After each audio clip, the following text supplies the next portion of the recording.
The following is a testimonial in memory of Dr. Ralph Hadley Bullard, professor of chemistry at the Colleges of the Seneca, who died early Thursday morning, November 2nd, 1961. With me tonight in the studio are longtime friends and associates of the late Dr. Bullard, who have come down here to pay tribute to a distinguished scientist, devoted patriot and humanitarian, loving husband and father, beloved friend and associate. The Reverend Louis M. Hirschon, President of the Colleges of the Seneca, Dr. Walter H. Durfee, Provost of the Colleges Emeritus, Dr. H. Newton Hubbs, Treasurer of the Colleges and Secretary of the Board of Trustees, Dr. Alfred C. Hausman, Prendergast Professor of Physics and Astronomy, Dr. Theodore T. Odell, Professor of Biology, Mr. Charles Gray Barton, Associate Professor of Chemistry, Dr. Kenneth R. Cowell, Associate Professor of Chemistry, and Mr. Newton E. Farwell, Instructor in Chemistry. President Hirschon, would you tell us about Dr. Bullard, the individual as you knew him?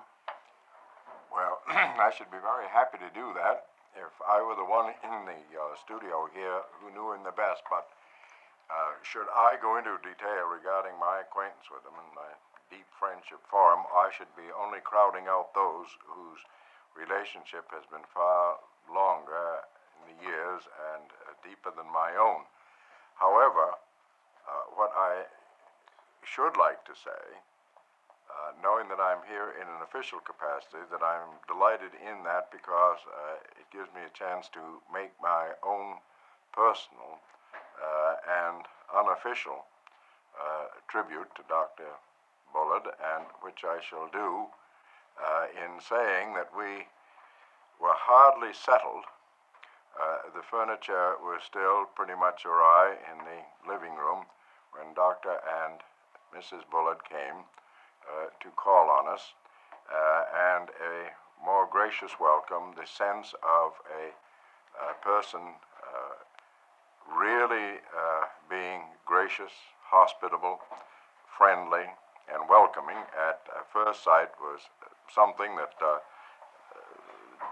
did much for us. It made the first few days, which is always a critical time, I think, in the moving of not only of domicile but of career, a nervous and an apprehensive and a troubling one, and I ought to turn the remainder of the time on this program over to others that could repeat with greater experience, though not greater sincerity, and from the greater length of the years, this sort of introduction to this one who in 5 short years was a dear friend, and I am indebted to him for not only for the services to the colleges, of which you will hear much, but of his immediate and spontaneous friendship to me and to mine. Now, in making reference to those who are far more veteran in the colleges and in their friendship with Dr. Bullard, I'm going to ask if Dr. Durfee, our former provost, won't say something in his way and about his relationship. It's hard for me to speak objectively of Dr. Bullard because my personal and professional associations with him have been so closely interwoven for so many years. I first met him before I came on the faculty a great many years ago when I brought my family out to pay a visit in Geneva.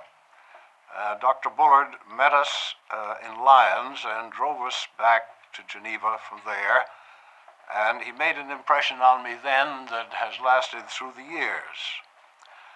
Those who have known him only in recent years can scarcely realize the zest and gaiety that animated him in earlier times.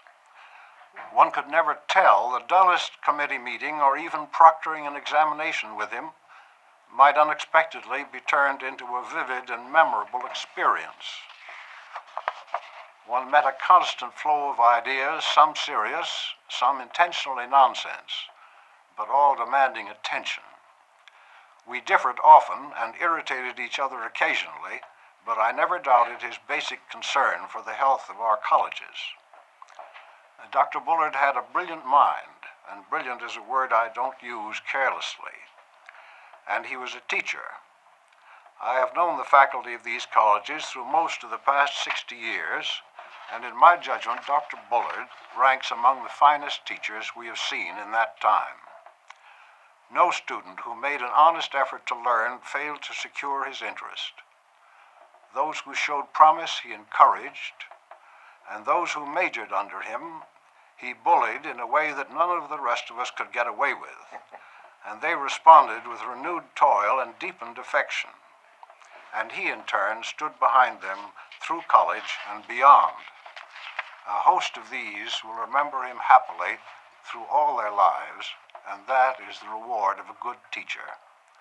He was a dear friend of mine for 40 years. Thank you, Dr. Durfee. Dr. Carl, you knew him also as a teacher and as a scientist. Could you tell us about your experiences with him? I have wondered what I could say to others about a man whom I've worked very closely with for the past 2.5 years. A man I have worked closer with than any other in my life outside of my own family. A man that my children call Grandpa, and a man I have come to respect very highly.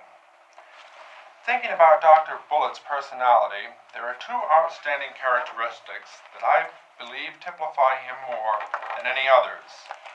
The first is complete honesty, and the second is a demand for perfection. This drive for perfection has been felt by every member on his staff as well as by his students.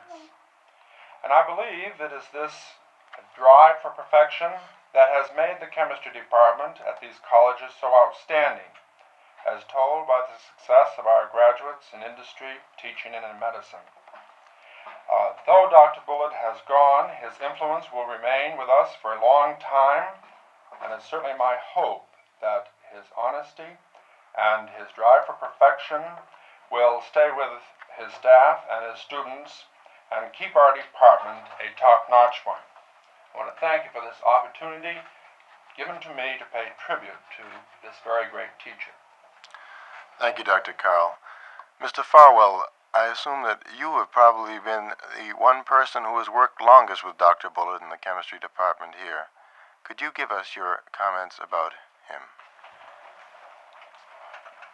It's been my privilege, having been a personal friend of his for 42 years. Certainly one of the factors of friendship is doing things for one another,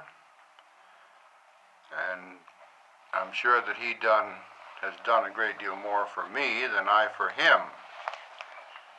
To cite some illustrations, in 1924, at a time when smaller industrial companies were finding it advantageous to have a chemical laboratory, he installed one for Huron Optical Company and established certain procedures for control of various operations.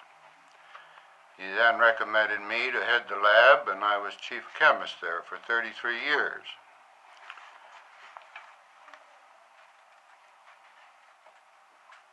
About the only thing I ever did for him, I guess, was to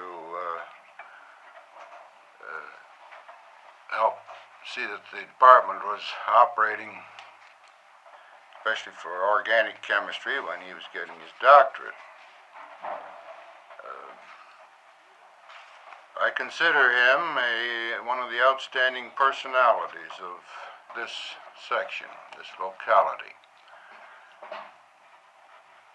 Might even extend that to greater section of the country, but at least for this locality, I certainly consider him one of the outstanding personalities. He was a success at whatever he undertook. I could have pictured him as a president of a large corporation if he'd wanted to be such. He had a fling at industrial chemistry, the same as I spent most of my life doing, but he decided that he preferred teaching, and we certainly all agree that he was one of the greatest teachers that this college has ever had. I see. think that no comments could be fulfilled about Dr. Bullard as a teacher without hearing from Mr. Barton of the chemistry department. A lot of the students that knew Dr. Bullard probably didn't know him too well, and they had the idea that he was a pretty brusque and rough, sometimes even an uncivil character. But in general, these were the students who came in and opened the conversation with a stupid question. Now, Doc was intolerant of stupidity as opposed to ignorance. I was continually amazed at his patience with students who came in and really wanted to get help and were willing to work. A lot of times, students came in and asked me questions, and Doc would come down from upstairs and he would sit down and listen long enough to see what the conversation was about, and then he would put up his hand just like a student and say, could I interrupt here and get into this? And first thing you know, he'd be at the board, and there he'd be working and explaining and taking my job right away from me. His method of teaching in his classes was to illustrate his ideas with plenty of stories and plenty of jokes.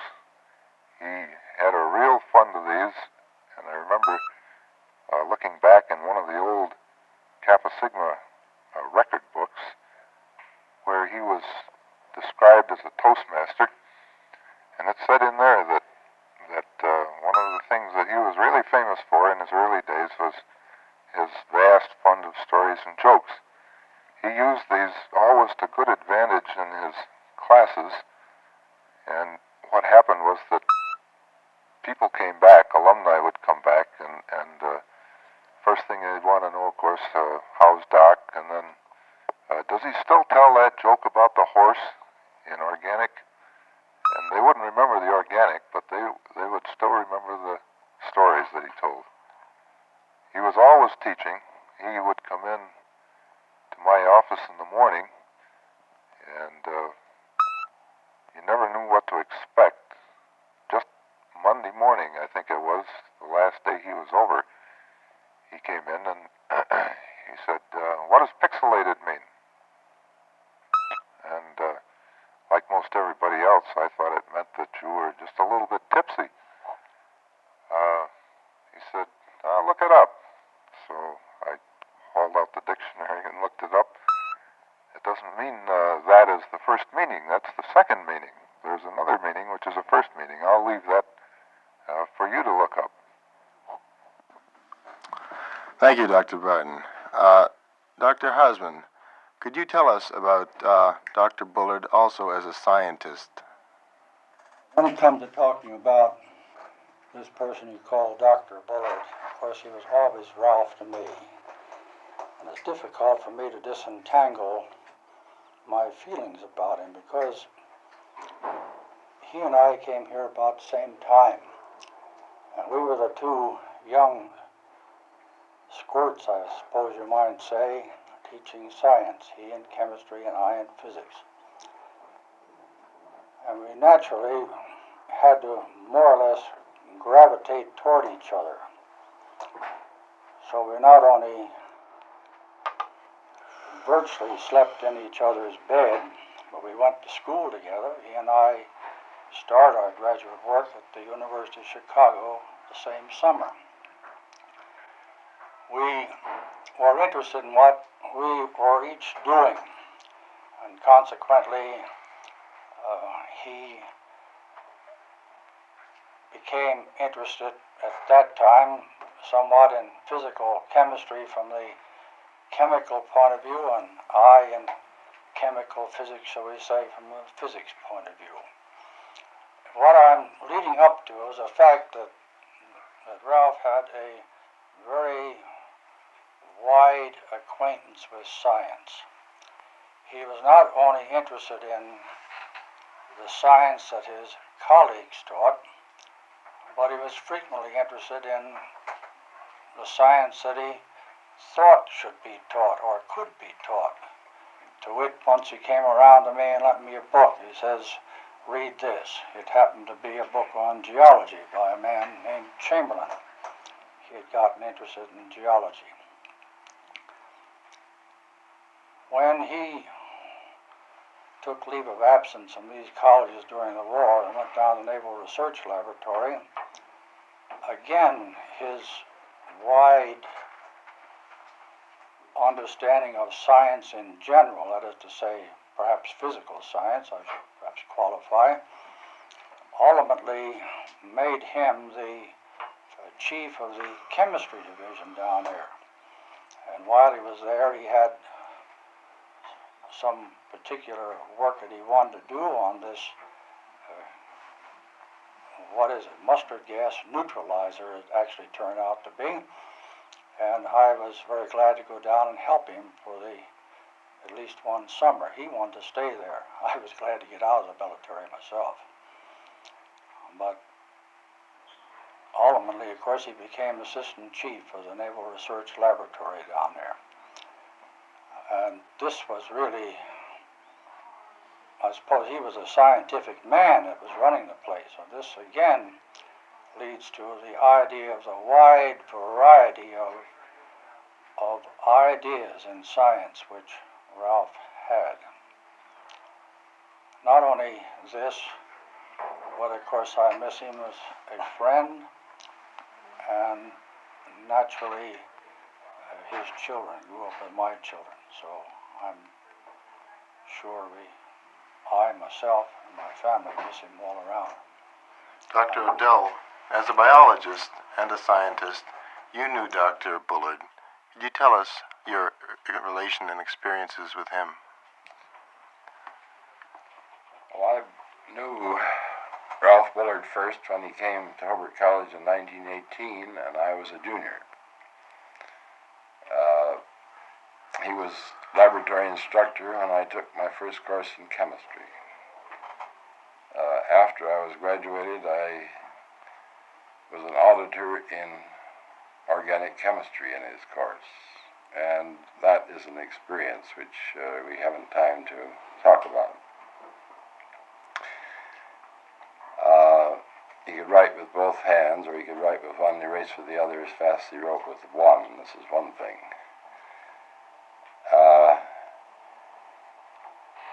He has been a friend of mine ever since, and while I don't date from exactly the same time, I do from almost the same time, and Bullard, Houseman, Hubbs, and Odell and Durfee were all the same generation, so to speak.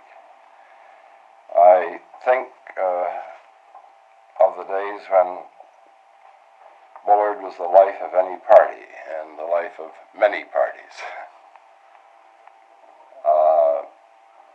We used to play bridge, that's the thing of the past. We used to play hearts, that's the thing of the past. He could always think of some trick at any party. We have an organization on the campus known as Epsilon Pi Sigma, and for many years he was the spark plug and dominating spirit in that organization.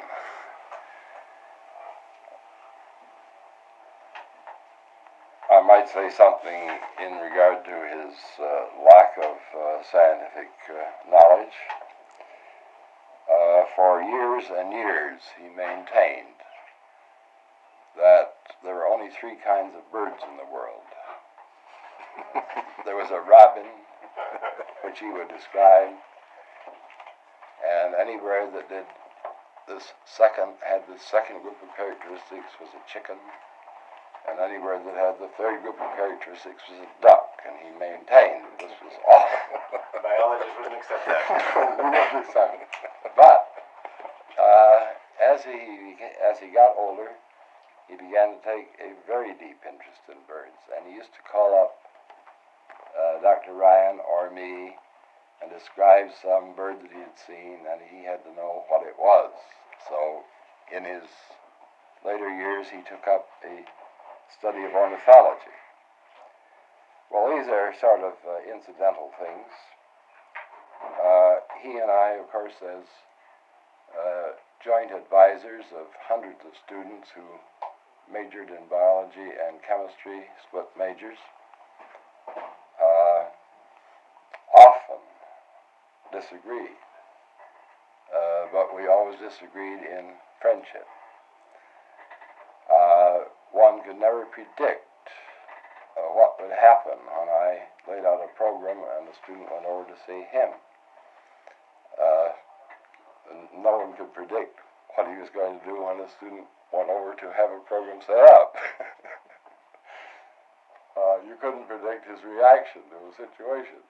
It was always something fresh. And, but in a more serious vein, I think of him primarily, well, as a great scientist first. But I don't think that's the first thing, really. The first thing is that he believed he was dedicated to the ideal that teaching is a life, not a job.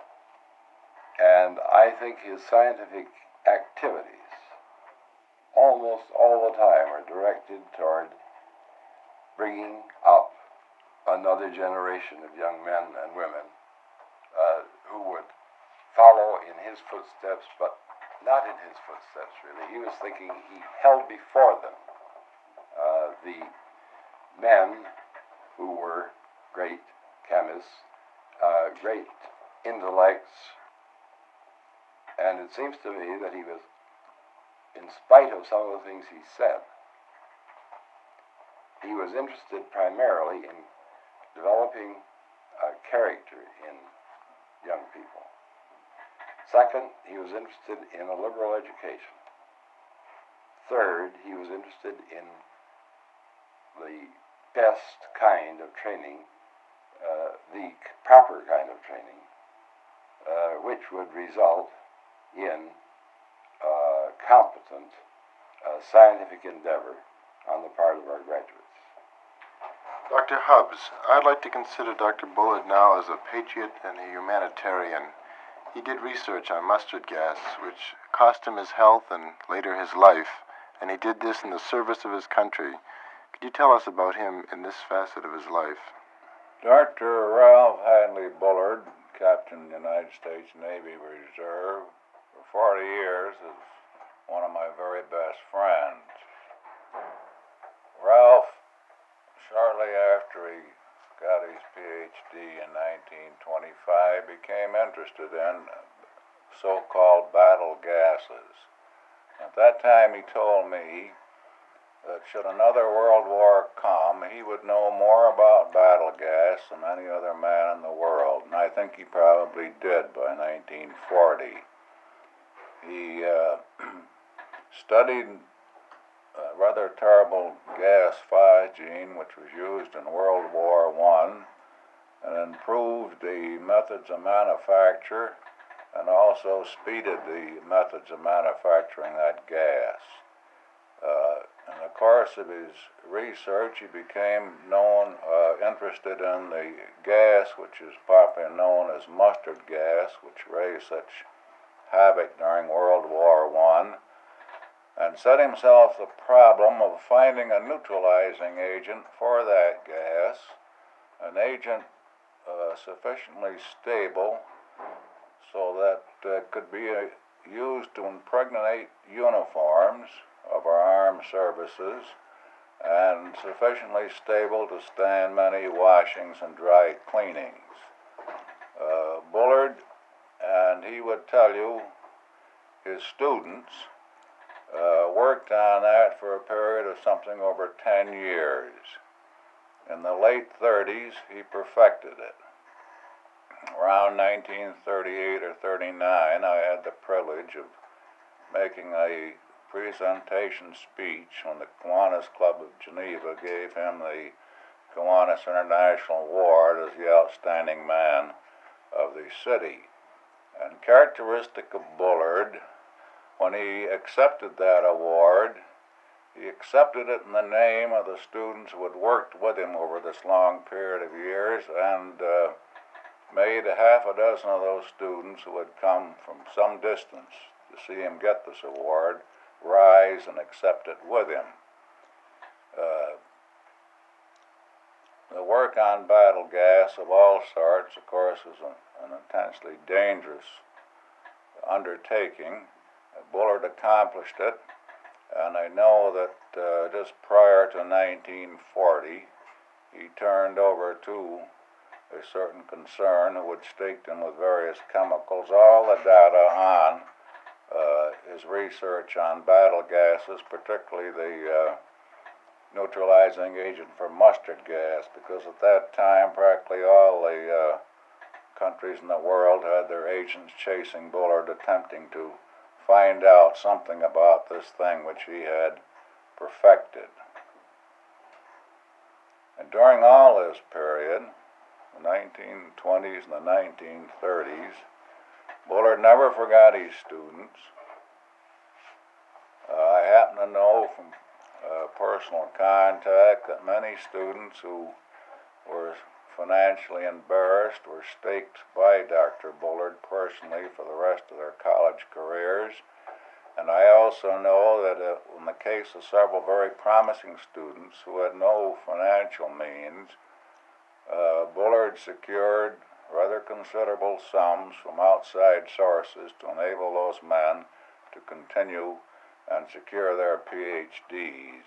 Was this done with the knowledge of the students, or did Dr. Bullard do this without them knowing? Where he helped the student personally, the student knew it. I happened to work with him in securing funds for 2 or 3 promising students who also were eminent mathematicians. And at the time we were securing those funds, the students knew nothing about it. They knew nothing about it until the donor had been sold and was ready to make a proposition to the students concerned. And while Bullard was very, very busy with these various researches, he never lost sight of that large family of his, the students of Hobart and William Smith. What does anyone think is the reason behind, or what motivated Dr. Bullard to dedicating part of his life into research and helping the government and the Army with this mustard gas repellent? Anyone know any I think idea? I can answer that from many, many conversations with Bullard. I think he had the conversation with me primarily because I happen to be actively concerned with battle gas in World War I, both offensively and defensively. And I think Bullard realized the potentialities of battle gases as they were used in World War I. They were used only a little there because they were still brand new. Some of the gases which were developed never saw action.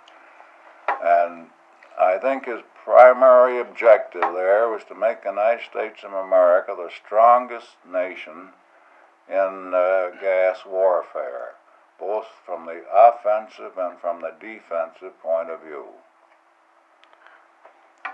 I think you could I don't know whether my colleagues here would approve of this, but since Dr.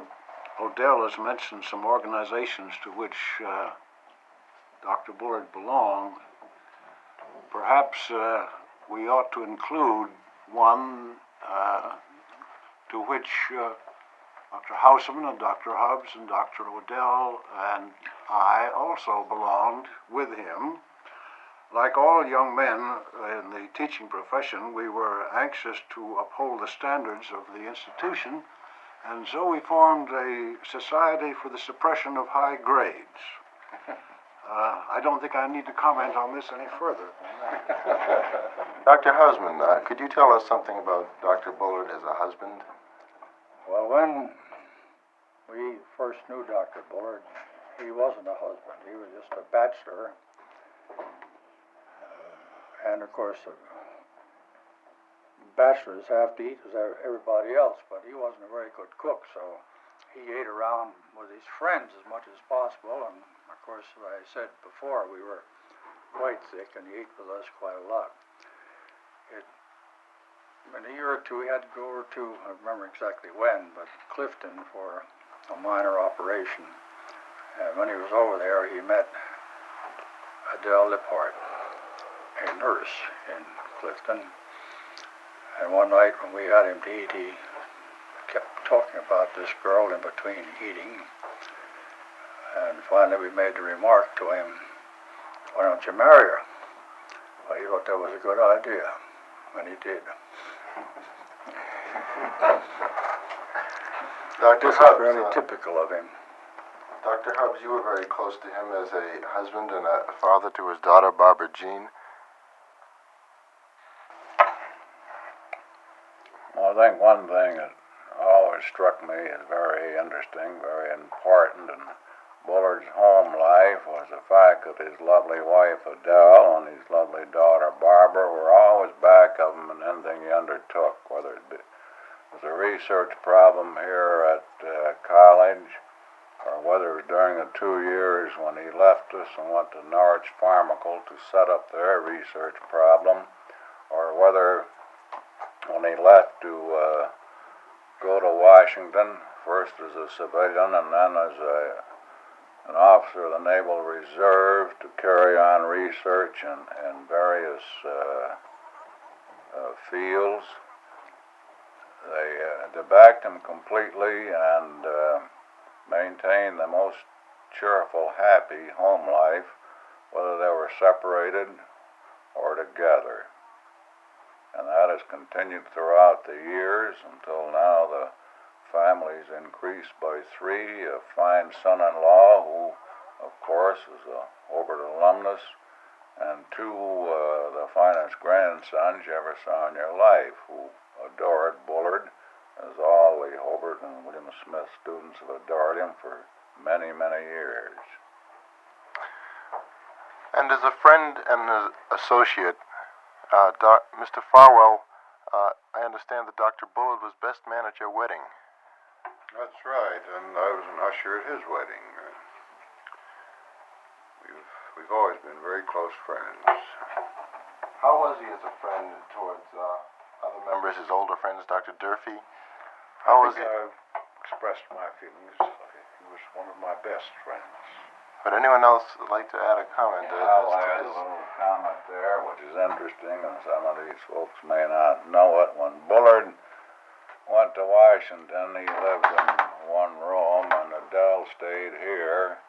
Mrs. Hubbs and I were charged with the duty of looking after Mrs.